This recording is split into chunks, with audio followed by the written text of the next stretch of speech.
વરાહપુરાણી કથાને આગળ વધારીએ. ભાગ 60મો. પૃથ્વીની આ વાત સાંભળીને દેવોના દેવ વરાહરૂપી ભગવાન જનાર્દન પૃથ્વીને કહેવા લાગ્યા. શ્રી વરાહ બોલ્યા કે હે પૃથ્વી, મધુપર્ક કેવી રીતે ઉત્પન્ન થયો છે, એ કેવી રીતે અપાય છે, એનાથી સર્વ પાપોનો નાશ કેવી રીતે થાય છે તે તમે ધ્યાનથી સાંભળો. મેં બ્રહ્મા અને રુદ્રનો ઉત્પન્ન કર્યા, તે પછી વ્યક્ત તથા અવ્યક્ત પ્રાણીઓને સર્વ લોકોનો મેં ક્ષય કર્યો. એવામાં મારા જમણા અંગમાંથી રૂપવાન, તેજસ્વી, ઐશ્વર્યયુક્ત, નમ્ર અને કીર્તિમાન એક પુરુષ ઉત્પન્ન થયો. તેને જોઈને બ્રહ્મા મને પૂછવા લાગ્યા કે હે વિષ્ણુ, આપના ત્રણની સાથે આ ચોથો પુરુષ અહીં જણાય છે તે હે દેવ, નાની કાયાવાળો તથા રહસ્યયુક્ત, આપની સાથે એની તુલના ન થઈ શકે. બ્રહ્માની વાત સાંભળ્યા પછી મેં તેમને કહ્યું કે મારાથી ઉત્પન્ન થયેલા આ પુરુષનું નામ મધુપર્ક છે. એ સર્વ કર્મોમાં એનું પ્રાધાન્ય છે અને સંસારથી એ મોક્ષ આપનારો છે. હે બ્રહ્મન, મેં રુદ્રને પણ આ વિશે સંક્ષેપમાં કહ્યું છે. તેમણે મને કહ્યું કે હે વિષ્ણુ, મધુપર્કની ઉત્પત્તિ આપના શરીરથી થઈ એ ઘણું સારું થયું છે. આ સાંભળી બ્રહ્મા બોલ્યા કે હે પ્રભુ, આ મધુપર્ક ઉત્પન્ન થવાનું પ્રયોજન શું છે? આનાથી કઈ ક્રિયા કરવી? આ સર્વ વિગતવાર આપ મને કહો. પિતામહ બ્રહ્માની વાત સાંભળ્યા પછી મેં તેમને મધુપર્કનું કારણ, એનું દાન તથા એને બનાવવાનો વિધિ કહ્યો. મારું પૂજન કર્યા પછી હે બ્રહ્મન, જે મનુષ્ય મને મધુપર્ક અર્પણ કરે છે તે વૈકુંઠ ધામને પ્રાપ્ત થાય છે. જ્યાં ગયા પછી તેને જન્મ મરણની ચિંતા કરવાની રહેતી નથી. તે કેવી રીતે બનાવવું તેની ક્રિયા કહું છું. મધુપર્ક લેનારા મનુષ્યો તેનું ગ્રહણ કરવાથી દિવ્ય ગતિ પામીને મારા ધામમાં જાય છે. ત્યાંથી તેમને આ સંસારમાં ફરીથી આવવું પડતું નથી. હે બ્રહ્મન, મારી સર્વ ક્રિયા કરતી વખતે મને મધુપર્ક અર્પણ કરવો એ મને અતિ પ્રિય છે. તે સમયે નીચે લખેલો મંત્ર ભણવો. ઓમ એષ હિ દેવ ભાગવત્સમ ગત્ર સુતિ સંસાર મોક્ષણકારો મધુપર્ક નામ ભક્ત્યા મયા પ્રતિ પાવતય ગૃહ્યદામ દેવેશ નમો નમસ્તે. હે ભગવાન, સંસારથી મોક્ષ આપનાર તેમજ આપના શરીરથી ઉત્પન્ન થયેલું મધુપર્ક નામનું આ દ્રવ્ય મેં તૈયાર કર્યું છે તે હું આપને ભક્તિપૂર્વક અર્પણ કરું છું. હે દેવશ, આપ ગ્રહણ કરો. આપને નમસ્કાર છે, નમસ્કાર છે. વસુંધરા, મધુપર્ક કેવી રીતે બનાવવું, તેમાં કયા કયા દ્રવ્યો લેવા તે પણ વળી હું તમને કહું છું, સાંભળો. આ મધુપર્ક બનાવવા માટે મધ, દહીં અને ઘી લઈને તેમને એકમાત્ર કરવા. ઉચિત ઉપચારોથી મારું પૂજન કરતી વખતે ઉપર લખેલો પવિત્ર મંત્ર ભણી મને વિધિપૂર્વક એ અર્પણ કરો. એના પ્રભાવથી સાધકને શ્રેષ્ઠ ગતિ પ્રાપ્ત થાય છે. હે પૃથ્વી, મધુપર્ક વિશે તમે મને પૂછ્યું હતું, તેથી તેના વિશે મેં તમને સર્વ કહ્યું. ત્યાર પછી આવે છે અધ્યાય 192મો, સર્વ શાંતિ વર્ણન. સૂત બોલ્યા, મધુપર્કની ઉત્પત્તિ તે થવાનું કારણ તેનું દાન તથા ગ્રહણ અને તેનાથી મળતું પુણ્ય ફળ વરાહરૂપ ભગવાન જનાર્દનના મુખેથી તીવ્ર વ્રતનું આચરણ કરનારી પૃથ્વીએ સાંભળ્યું. આથી તેને પરમ વિસ્મય થયો અને તે ભગવાનના ચરણ ગ્રહણ કરી નમ્ર વાણીથી તેમને પૂછવા લાગી કે હે દેવ, આપનું પૂજન કરનાર મનુષ્ય પૂજન સામગ્રીમાં આપને પ્રિય એવી કઈ વસ્તુ છે કે જે પૂજન સમયે આપને અર્પણ કરવી? આમાં જાણવા જેવું જે શ્રેષ્ઠ તત્વ હોય તે આપ મને કહો. શ્રી વરાહ બોલ્યા કે હે પૃથ્વી, આ બહુ સારી વાત તમે મને પૂછી. સંસારના દુઃખથી મુક્તિ આપનાર તે તત્વ વિશે હવે હું તમને વિગતવાર કહું છું. મારા આરાધકે પ્રથમ મારું પૂજન કરવું, પછી પૃથ્વી પર ઢીંચણ ટેકવી મને પ્રણામ કરવા, તે પછી નમો નારાયણ બોલીને સમગ્ર રાષ્ટ્રને સુખ પ્રાપ્ત થાય તે હેતુથી હે ભૂમિ નીચે લખેલ મંત્ર ભણી શાંતિ પાઠ કરવો. ઓમ નમો નમો વાસુદેવ ત્વમ ગતિસ્વામ પરાયણમ શરણમ ત્વામ ગતો નાથ સંસાર વર્ણ તારક અગત્સ્વમ ચ સુમુખમ પુનઃ સમુચેતૈન દિશા પશ્ય અધઃ પશ્ય વ્યાધિભો રક્ષ નિત્ય સ પ્રસિદ્ધ સ્વસ્સ રાષ્ટ્રસ્ય રાષ્ટ્ર સર્વલસ્ય ચ ગ્રામીણિની ચ વૃદ્ધાનામ વ્રીહિણામ ચ ગદ્વાત્વમ બ્રહ્માણામ ચ સતતમ શાંતિમ કુરુ શુભમ કુરુ અન્ન કુરુ સૃષ્ટિ સમીક્ષામયમ તથા રાષ્ટ્રમ પ્રવર્ધતુ વિભો શાંતિર્ભવતુ નિત્યશ દેવાનામ બ્રહ્માણાનામ ચ ભક્તાનામ કાન્યકાસુ ચ પુષુનામ સર્વભૂતાનામ શાંતિર્ભવતુ નિત્યશ. સમસ્ત વિશ્વમાં નિવાસ કરીને રહેનારા હે વાસુદેવ, હે ભગવાન, આપને નમસ્કાર છે, નમસ્કાર છે. સર્વ પ્રાણીઓના આપ રક્ષક છો, આપ સર્વના આશ્રય ધામ છો. સંસાર સાગરથી ઉદ્ધાર કરનારા હે સ્વામી, હું આપને શરણે આવું છું. મંગળ મુખવાળા હે દેવ, આપ આ પૂજા ગ્રહણ કરવા માટે અહીં પધારેલા છો તો યોગ્ય જ છે. મારી ચારેય બાજુ આવેલી સર્વ દિશાઓમાં હું તથા જ્યાં બેઠો છું તે સ્થળેથી નીચે આપ દ્રષ્ટિપાત કરો. હાનિકારક સર્વ તત્વોને આપ વિનાશ કરો અને વ્યાધિઓથી આપ નિત્ય મારું રક્ષણ કરો. આપના રાષ્ટ્ર પર તથા આપના સર્વ સૈન્ય પર આપ અનુગ્રહ કરો. ગર્ભિણીઓને, વૃદ્ધોને, ધાન્યને, ગાયો તથા સર્વ પશુઓને, બ્રાહ્મણોને આપ સતત શાંતિ આપતા રહો. સર્વ પ્રાણીઓનું આપ કલ્યાણ કરો. આપની કૃપાથી સારી વૃષ્ટિ થાય, સુભક્ષ થાય, સર્વને અભય પ્રાપ્ત થાય અને સર્વત્ર પુષ્કળ પ્રમાણમાં અનાજ પાકે. હે વિભો, રાષ્ટ્રની ઉત્પત્તિ થાય અને સદાકાળ માટે સર્વત્ર શાંતિ ફેલાય. દેવો, બ્રાહ્મણો, ભક્તો, કન્યાઓ, પશુઓ અને સર્વ પ્રાણીઓને નિત્ય શાંતિ પ્રાપ્ત થાય. મારું પૂજન કરનાર મનુષ્ય ઉપર જણાવ્યા પ્રમાણે શાંતિપાઠ ભણ્યા પછી નમો નારાયણ બોલીને જળની એક અંજલિ આપવી અને નીચે લખેલ મંત્ર ભણવો. યશો ભવાનર સ્વ જગત સુપ્રસૂતો યજ્ઞેશુ દેવેશ ચ કર્મ સાક્ષી શાંતિમ કુરુ તમ મમ વાસુદેવ સંસાર મોક્ષ ચ કુરુષ્વમ દેવ. હે પ્રભુ, સર્વ જગત આપનાથી ઉત્પન્ન થયું છે, તેથી એના આપ ઉત્પાદક છો. દેવોના પૂજનમાં તથા યજ્ઞોમાં આપ ઉપસ્થિત રહીને તે કર્મોને જોતા રહો છો. હે દેવ, આપ તે કર્મના સાક્ષી છો. હે વાસુદેવ, આપ મને શાંતિ આપો, અને હે દેવ, સંસારના બંધનથી મને મુક્ત કરો.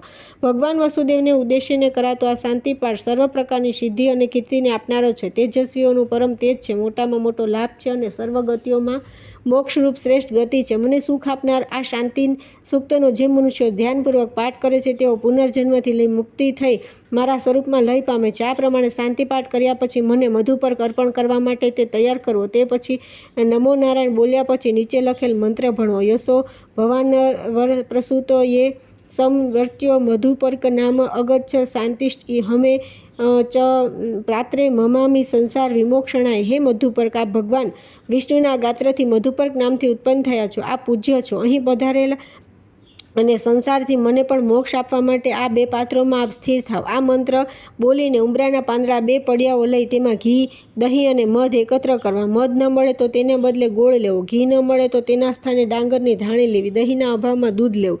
લભ્ય હોય તે દ્રવ્યો લઈને એકત્ર કરવા. તે સમયે હે દેવસ રુદ્ર, હું આપને ગાયનું ઘી તથા મધ અને દહીં અર્પણ કરું છું, આમ બોલવું. ઉપર લખેલ ઘી, દહીં, મધ, ગોળ, ડાંગરની ધાણી અને દૂધ આ દ્રવ્યો ન મળી શકે તો તેમના પ્રતિનિધિ રૂપે કેવળ જલ લેવું ને તે સમયે આ મંત્ર ભણવો. ઓમ યશો ભવાની માત્ર પ્રસૂતો યજ્ઞેશ્વ મંત્રે સહજપ્તે સોયમ મયા તે પરિકલ્પિતશ્ચ ગૃહાણ દિવ્યો મધુપર્ક નામ. હે બ્રહ્માંડ, આપ ભગવાન વિષ્ણુના નાભિકમળમાંથી ઉત્પન્ન થયો છો. મંત્ર સહિત પૂજા, યજ્ઞ તથા રહસ્યપૂર્ણ જપ વડે આ દિવ્ય મધુપર્ક મેં આપના માટે બનાવ્યો છે, તે આપ ગ્રહણ કરો. હે મહાભાગ્યશાળી પૃથ્વી, જે મનુષ્ય મેં કહેલા વિધિ પ્રમાણે બ્રહ્માને મધુપર્ક અર્પણ કરે તે સર્વ યજ્ઞોના ફળને પ્રાપ્ત કરીને મારા ધામમાં જાય છે. હે વસુંધરા, આ વિષયમાં બીજું હું જાણવા યોગ્ય છે તે તમને કહું છું. મારો ભક્ત જ્યારે પ્રાણ ત્યાગ કરતો હોય અર્થાત મરણ પામવાની તૈયારીમાં હોય ત્યારે તે મનુષ્યને સંસારથી મુક્તિ આપનાર મધુપર્ક મારા ભક્તે મંત્ર ભણીને વિધિપૂર્વક આપવો. મૃત્યુ સમયે મારો ભક્ત વિકળ થયેલો જણાય ત્યારે તેને મધુપર્ક આપતી વખતે નીચે લખેલો મંત્ર ભણવો. યશો ભરવા તિષ્ઠતિ સર્વદેહે નારાયણ સર્વ જગત પ્રધાન ગૃહાણ ચૈવ સુર લોકનાથ ભક્તોપનીત મધુપર્ક સંજ્ઞમ. વૈકુંઠના અધિપતિ હે ભગવાન વિષ્ણુ, આપ સર્વ જગતના પ્રધાન પુરુષ નારાયણ રૂપે સર્વ પ્રાણીઓના દેહમાં નિવાસ કરી રહેલા છો. હું આપનો ભક્ત છું. આપને અર્પણ કરવા માટે મધુપર્ક નામનું આ દ્રવ્ય હું લાવ્યો છું, તે આપ ગ્રહણ કરો. સંસારથી મુક્તિ આપનાર મધુપર્ક ઉપર લખેલો મંત્ર ભણીને મૃત્યુ પામતા મનુષ્યને આપવો. હે પૃથ્વી, મધુપર્કનો આવો પ્રભાવ છે તે કોઈ જાણતું નથી. સર્વ સંસારના બંધનોનો નાશ કરનાર દેવોના ઈશ ભગવાન વિષ્ણુનું પૂજન કર્યા પછી મોક્ષરૂપી સિદ્ધિ પ્રાપ્ત કરતા ઈચ્છતા મનુષ્યોએ આ પ્રમાણે મધુપર્ક આપવો. મધુપર્ક આપનારો મનુષ્ય શ્રેષ્ઠ ગતિને પ્રાપ્ત થાય છે. બુદ્ધિ અને મનને વિશુદ્ધ કરનાર પવિત્ર અને પાપનાશક આ મધુપર્ક યજ્ઞ અને વ્રતમાં દીક્ષા પામેલા મનુષ્યને તેમજ ગુરુને પ્રિય હોય તેવા શિષ્યને આપવો, પરંતુ મૂર્ખ તથા નાસ્તિક મનુષ્યને ક્યારેય આપવો નહીં. પાપનો નાશ કરનાર મધુપર્કનું આ આખ્યાન જે મનુષ્ય સાંભળે છે તેને મધુપર્કના પ્રભાવથી મોક્ષરૂપ દિવ્ય સિદ્ધિ પ્રાપ્ત થાય છે. હે ભદ્રે, મધુપર્ક શિવ વિષયક જ્ઞાનને પ્રગટ કરનારું અને સંસારથી મુક્તિ આપનારું આ આખ્યાન તમને કહી સંભળાવ્યું. ન્યાયાલયના તથા રાજદ્વારી કાર્યમાં સફળતા પ્રાપ્ત કરવા માટે તેમજ બંધનથી મુક્ત થવા માટે આ આખ્યાનનો પાઠ કરો. સ્મશાનમાં મન વ્યગ્ર હોય ત્યારે ભયજનક પરિસ્થિતિ સમય અને કોઈ પણ પ્રકારની આપત્તિ આવી પડે ત્યારે આ મધુપર્ક આખ્યાનનો પાઠ કરવાથી શાંતિ પ્રાપ્ત થાય છે અને અભિષ્ટ કાર્ય શીઘ્ર સિદ્ધ થાય છે. વળી જે મનુષ્યને પુત્ર સંતાન ન હોય તેને પુત્ર, પત્ની વિનાના મનુષ્યને પ્રિય પત્ની અને કન્યાને વર પ્રાપ્ત થાય છે. તેમજ બંધન અને સંકટમાં પડેલો મનુષ્ય તેનાથી મુક્ત થાય છે. હે પૃથ્વી, સંસારથી મુક્તિ આપનારું તેમજ અત્યંત શાંતિ અને સુખ આપનારું મધુપર્કનું આ પવિત્ર અને શ્રેષ્ઠ રહસ્ય મેં તમને કહ્યું. જે મનુષ્ય અહીં જણાવેલા વિધાન પ્રમાણે પવિત્ર શાંતિ કર્મ કરે છે તે સર્વ વાસનાઓનો પરિત્યાગ કરીને મારા ધામને પ્રાપ્ત થાય છે. ત્યાર પછી આવે છે અધ્યાય 193માં ધર્મરાજના ધામ પ્રતિ નચિકેતાનું પ્રયાણ. વ્યાસના શિષ્ય સૂત લોમહર્ષણ બોલ્યા. વ્યાસના શિષ્ય વેદ અને વેદાંગના પારગામી બ્રહ્મનિષ્ઠ અને મહાબુદ્ધિમાન વૈશંપાયન ઋષિ દિવસના પૂર્વભાગની ક્રિયાઓથી નિવૃત્ત થયા પછી ગંગાના કિનારે આવેલા પોતાના નિવાસસ્થાનના આંગણામાં બેઠેલા છે. તે સમયે અશ્વમેઘ કર્યા પછી બ્રહ્મહત્યાના થયાના પાપથી લિપ્ત થયેલો અને તેના નિવારણ માટે 12 વર્ષ સુધી કરવાના પ્રાયશ્ચિત્તની લીધેલી દીક્ષાવાળો પાપથી સંતાપ પામેલો હસ્તિનાપુરનો રાજા જન્મેજય પ્રાયશ્ચિત કર્યા પછી ઉદાર ચરિત્રવાળો મુનિ વૈશંપાયન પાસે આવ્યો. કુરુઓ પછી હસ્તિનાપુરના રાજ્ય સિંહાસન પર અભિષિક્ત થયેલા અને પોતે કરેલા કર્મની ચિંતાથી વ્યાકુળ થયેલા તથા પશ્ચાતાપથી પીડાયેલો રાજા જન્મેજય વૈશંપાયન પાસે આવીને તેમને પૂછવા લાગ્યો. જન્મેજય બોલ્યા કે ભગવાન, કરેલા દારૂણ કર્મનું ફળ હિમાલયમાં મનુષ્યને ભોગવવું પડે છે, તે મારે પણ ભોગવવું પડશે. એથી મને ભારે ચિંતા થાય છે. એટલા માટે હવે સુવ્રત યમરાજનું તે ધામ કેવું છે, કેટલા વિસ્તારવાળું છે, એનો દેખાવ કેવો છે, મનુષ્યો ત્યાં કેવી રીતે જાય છે અને ત્યાં ગયા પછી તેમને તેનો કેવો અનુભવ થાય છે, આ સર્વ હું સાંભળવા ઈચ્છું છું. સર્વ લોકોનું શાસન કરનાર દ્રઢ મનોબળવાળા ધર્મરાજ એવા પ્રેતોના રાજા યમરાજના ધામમાં હે વિપ્ર, મારું ગમન ન થાય, અર્થાત હું તેને પ્રાપ્ત ન થાઉં તેવો મને ઉપદેશ આપો. સૂત બોલ્યા કે રાજા જન્મેજય મહાતેજસ્વી તે દ્વિજ શ્રેષ્ઠને આ પ્રમાણે પૂછ્યું. તેથી તેઓ રાજા જન્મેજયને મધુર વાણીથી કહેવા લાગ્યા. વૈશંપાયન બોલ્યા કે પૂર્વે બનેલા એક પ્રસંગની પરમ પવિત્ર કથા કે જે ધર્મને વધારનારી છે, કીર્તિપ્રદ, ચિરસ્થાયીની અને પ્રખ્યાત છે, તે હું તમને કહું છું, તે સાંભળો. એ કથા સર્વ પાપોથી શુદ્ધ કરનારી, સન્માર્ગમાં પ્રવૃત્તિ કરાવનારી, સર્વનું મંગળ કરનારી, ઇતિહાસ અને પુરાણોમાં કહેવાયેલી અને જ્ઞાનીજનોને પ્રિય છે. હે રાજન, પૂર્વ ઉદાલક નામના એક પરમ ધાર્મિક ઋષિ હતા. તેઓ સર્વ વેદો અને તેના અંગોના તત્વજ્ઞ હતા. તેમને નચિકેતા નામનો જ્ઞાની અને મહાતેજસ્વી પુત્ર હતો. તે પણ પિતાના જેવો જ સર્વ વેદોનો સારનો જ્ઞાતા હતો અને પરબ્રહ્મના ચિંતનમાં તે સદા લીન રહેતો હતો. તેના પિતા કોઈ કારણથી એક સમયે તેના પર કુપિત થયા અને તેને શાપ આપ્યો કે હે દુર્મતે, મારા ક્રોધના લીધે તું શીઘ્ર યમધામમાં જા અને યમરાજને જો. મહાતેજસ્વી અને ધર્માત્મા પુત્ર નચિકેતાએ પોતાના પિતા ઉદાલકને કહ્યું કે ભલે, જેવી આપની આજ્ઞા.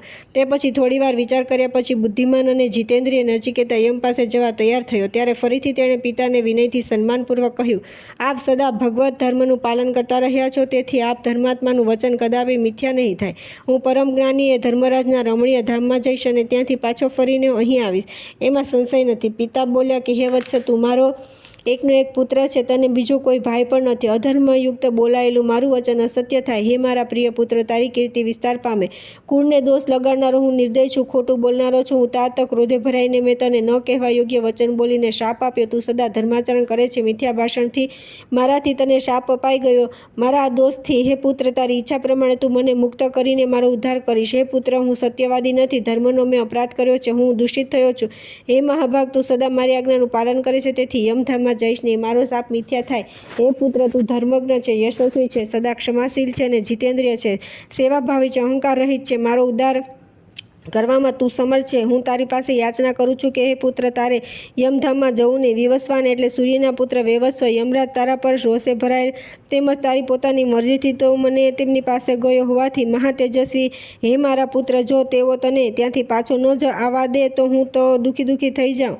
અને હે પુત્ર, વિચાર તો કર કે કુળના સેતુરૂપ તારા વિના મારો વિનાશ જ થઈ જાય. હું સર્વ લોકોના ધિક્કારને પાત્ર છું, પાપી છું અને નરાધમ છું. પુત નામનું નરક છું, એ અત્યંત કષ્ટકારક છે, તેથી એને નરક માનેલું છે. પુત્રના લીધે પુત નામના નરકથી મુક્તિ મળે છે. પુત્ર એનાથી તારે છે, તેથી એ પુત્ર કહેવાય છે. આ લોક અને પરલોકમાં એટલા માટે જ પુત્રની કામના કરવામાં આવે છે. પુત્ર રહિત મનુષ્ય કરેલ હોમ, દાન, તપ અને પિતૃઓનું તર્પણ આદિ સર્વક્રિયાઓ નિરર્થક જાય છે, એમ નક્કી જાણો. ભલે શૂદ્ર ચારેય વર્ણની સેવા સારી રીતે કરતો હોય, વૈશ્ય ખેતી અથવા વેપાર કરીને જીવતો હોય, ક્ષત્રિય ધન ધાન્ય અને ધર્મનું રક્ષણ કરતો હોય, બ્રાહ્મણ ઉગ્ર તપશ્ચર્યા અને શ્રેષ્ઠ દાન આપીને પોતાના કર્મનું પાલન કરતો હોય, છતાં તે અપુત્ર હોય તો તેને સ્વર્ગની પ્રાપ્તિ થતી નથી. આવું હે तात, હે પ્રિય પુત્ર, મેં સાંભળ્યું છે. પુત્રને ત્યાં પુત્રનો જન્મ થતાં પૌત્રથી પિતામહ અને પુત્રના પ્રપૌત્રથી પિતામહ આનંદ પામે છે. હે વત્સ, હું આ વિનોદ માટે નથી કહી રહ્યો, પણ ગંભીર ભાવથી બોલી રહ્યો છું કે તું મારા વંશની વૃદ્ધિ કરનારો છે. એટલા માટે હું તારી પાસે આગ્રહપૂર્વક યાચના કરું છું કે તારે યમરાજ પાસે જવું નહીં, કેમ કે યમરાજ પાસે જવાનું તારા માટે ઉચિત નથી.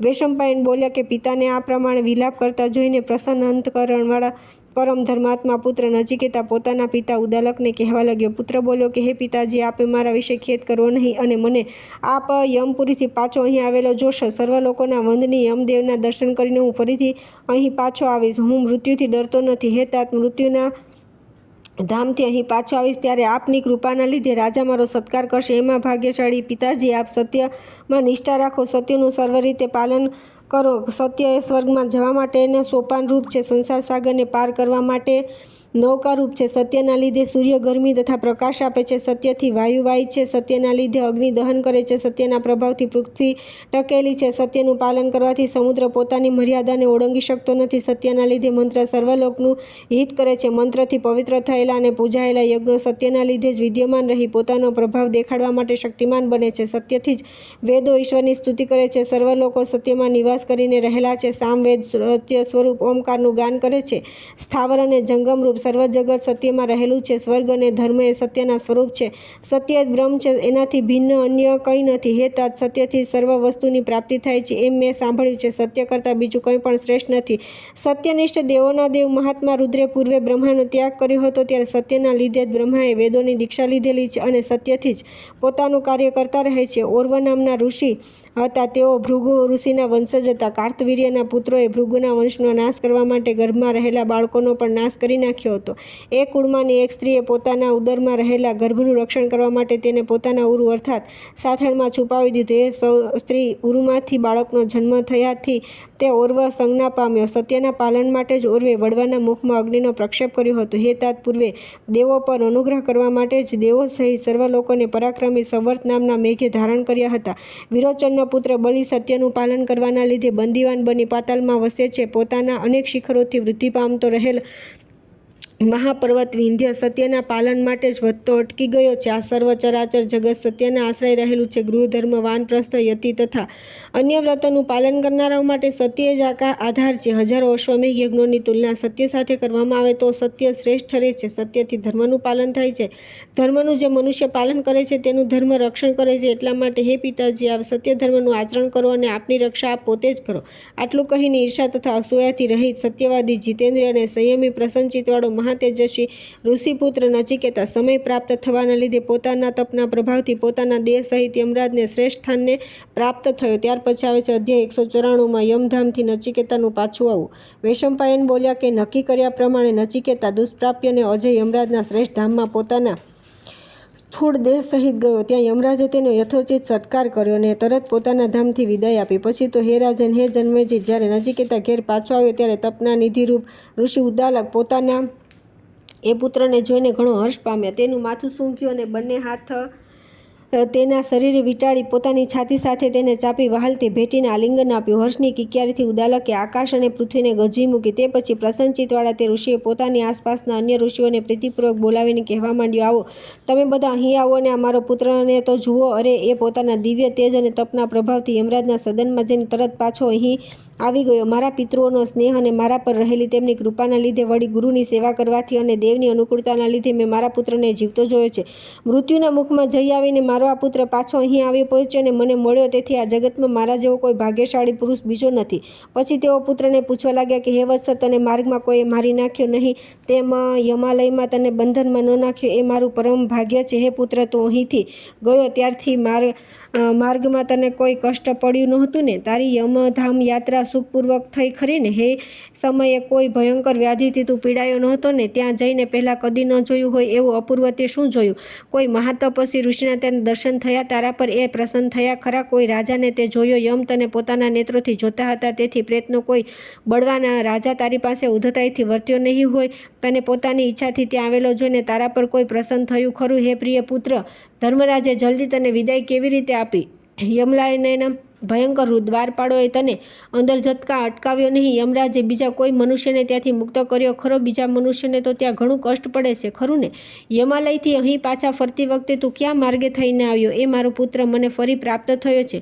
તેથી મારા પિતૃદેવો પ્રસન્ન થયા છે. યમલોકમાં સદેહ ભાગ્યે જ જઈ શકાય છે. ત્યાં જઈને હે વત્સ, તું ક્ષેમ કુશળતાથી પાછો અહીં આવ્યો, મને મળ્યો. તેથી મહાભાગ્યશાળી ઋષિઓ અને પવિત્ર વ્રત ધારણ કરનારા બ્રાહ્મણો હર્ષ પામ્યા છે. ઉદ્દાલક ઋષિ બોલ્યા ત્યારે સર્વ વનવાસીઓ હાથ ઊંચા રાખીને એક પગે ઊભા રહી સૂર્યને જોયા કરતા ઉગ્ર તપ કરનારા તપસ્વીઓ, મહાભાગ્યશાળી વૈશ્વાનર રૂપ અગ્નિદેવો, તીવ્ર વ્રતને ધારણ કરનારા તપસ્વી બ્રાહ્મણો અને દેવોનું પૂજન કરનારા ઉપાસકો પોતપોતાના વ્રત, જપ, તપ અને સર્વ નિયમોનો ત્યાગ કરીને ઉદ્દાલકના પુત્ર નચિકેતાને જોવા માટે ઝપાટાબંધ ત્યાં આવી પહોંચ્યા. વળી ત્યાં દિગંબર ઋષિઓ દાંતરૂપી ખણિયામાં અનાજને ખાંડીને ચાવનારા અને પથ્થરથી અનાજને કૂંટનારા વાનપ્રસ્થો, મૌન વ્રતધારી મુનિઓ, વૃક્ષ પરથી પાકા અને જીર્ણ થઈને ખરી પડેલા પાંદડા અને જળનું ભોજન કરનારા તપસ્વીઓ, અગ્નિહોત્રીઓ, પંચાગ્નિથી શરીરને તપાવનારાઓ પણ આવ્યા અને તપના નિધિરૂપ પુત્ર નચિકેતાને વીંટાઈને ઊભા રહ્યા. બીજા કેટલાકો આવીને ત્યાં બેઠા અને બીજા કેટલાક વ્યવસ્થિત રીતે ઊભા રહ્યા અને વેદના પારગામી તે સર્વ ઋષિઓ તેને પૂછવા લાગ્યા. યમલોકમાંથી નચિકેતા પાછો આવ્યો છે એમ જાણ્યા પછી કેટલાક તો તેને જોઈ બીવા લાગ્યા, કેટલાક હર્ષ પામ્યા, કેટલાક ભ્રાંત અને બેબાકડા બની ગયા અને બીજા કેટલાક અનેક પ્રકારના તર્ક વિતર્ક કરવા લાગ્યા. તે બધા તપરૂપી ધનવાળા તે ઋષિપુત્ર નચિકેતાને પૂછવા લાગ્યા. ઋષિઓ બોલ્યા કે સત્યવ્રતનું આચરણ કરનારા, સ્વધર્મનું પાલન કરનારા, ગુરુની સેવામાં તત્પર રહેનારા મહાબુદ્ધિમાન, હે નચિકેતા, તમે યન સદનમાં જઈને પાછા આવ્યા છો, તેથી તમે ત્યાં જે કંઈ જોયું હોય તે સાંભળ્યું હોય અને ખાસ કરીને જે કંઈ જાણ્યું હોય તે બધું અમને યથાર્થ રીતે કહો.